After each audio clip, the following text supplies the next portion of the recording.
নমস্কার বন্ধুরা, সবাই কেমন আছেন? আশা করি সবাই ভালো আছেন, আমিও ভালো আছি। নতুন একটা ভিডিওতে সবাইকে স্বাগত।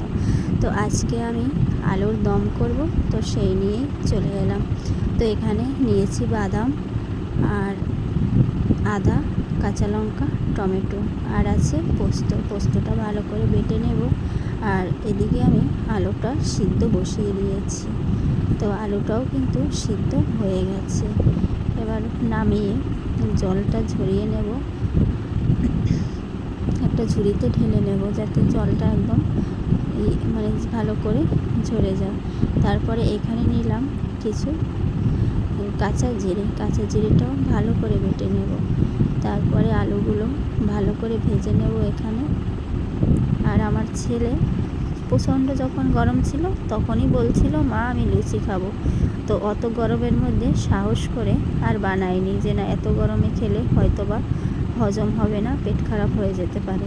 তো এখন কিন্তু টানা 2-3 দিন ধরেই বৃষ্টি হচ্ছে আর ওয়েদারটা অনেকটাই ঠান্ডা হয়েছে। তো ভাবলাম এখনই বানিয়ে দিই। আর ও যেহেতু আলুর দম খাবে না, ও শুধু লুচি খায়, এই জন্য আলুর দমটা একটু ঝাল ঝাল করেই বানাবো। আর এখানে গরম মশলা তেজপাতা, তারপরে জিরা, দারচিনি সব কিছু মিলিয়েই দিলাম, একবারে ফোড়ন দিয়েই বসাবো।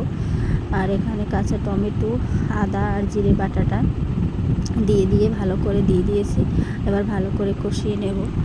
তো একটু কাশ্মীরি লঙ্কাও দিয়ে দিলাম, যেহেতু এটা কাশ্মীরি আলুর দম তার জন্যই কাশ্মীরি লঙ্কাটা তো দিতেই হবে। আর এখানে পোস্ত বাটা আর বাদাম বাটা দিয়ে দিলাম।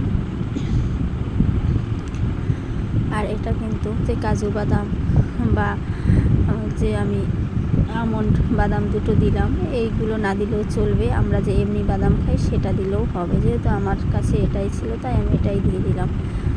আর আলুগুলো তো আমার সিদ্ধ করাই আছে, তাই এখানে কিন্তু বেশি জলও দিতে হবে না। আর মশলাও তো কষানোই রয়েছে, তো হালকা জল দিয়ে দেব। আর বেশি সময় ফোটাতেও লাগবে না, হালকা অল্প জল দিয়ে দিচ্ছি, কারণ এই আলুটা একদম মাখা মাখা থাকলেই ভালো লাগে, বেশি ঝোল ঝোল থাকলে একদমই ভালো লাগে না, তাই।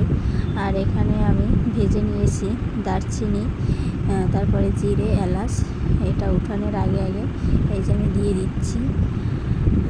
আর একটু দিয়ে দিলাম স্বাদ মতন চিনি। তো আমার কিন্তু আলুর দম রেডি। আর এখানে ময়দা আটা দুটোই মিলিয়ে নিয়েছি, নুন দিয়ে দিলাম, তারপরে চিনি দিয়ে দেব।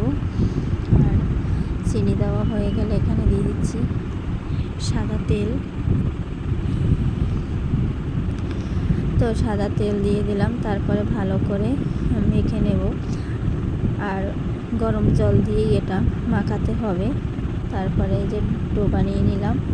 এবার ভাজা শুরু, কিন্তু একটা লুচিও দেখুন খোলেনি, লাস্টে দুটো লুচি ছিল, তো ভিডিও করতে ভুলে গেছি। আর সেই লুচি দুটোর একটাও খোলেনি। যাই হোক, খোলাগুলো দেখাতে পারলাম না, তাতে কি হয়েছে। তো আমাদের কিন্তু লুচি ভাজা হয়ে গেছে। আমাদের বলতে লুচিটা ওর বাবা ভাজছে আর আমি বেলে দিচ্ছিলাম। আর এই যে কখন আমি খাবো সেটাই ভাবছি। আর ওদিকে ছেলেকে যেই অল্প ভাজা হয়েছে তখনই ওকে দিয়ে দিয়েছিলাম, এবার আমিও নিয়ে বসেছি। তো যেরকম আমি ঝাল ঝাল করে রান্না করতে চেয়েছিলাম ঠিক সেরকমই ঝাল হয়েছে, বেশ ভালোই লেগেছে। আর অনেক দিন পরই করলাম লুচি আলুর দম, সেই শীতের সময় করেছিলাম। তো আলুর দমটা করা হয়নি তখন, আলুর দমটা অনেক দিন পরই করলাম। তো ভিডিওটা আপনাদের কেমন লেগেছে অবশ্যই কমেন্টে জানাবেন। আর সবাই ভালো থাকবেন, সুস্থ থাকবেন, সাবধানে থাকবেন। আবার দেখা হবে অন্য কোনো ভিডিওতে। বাই।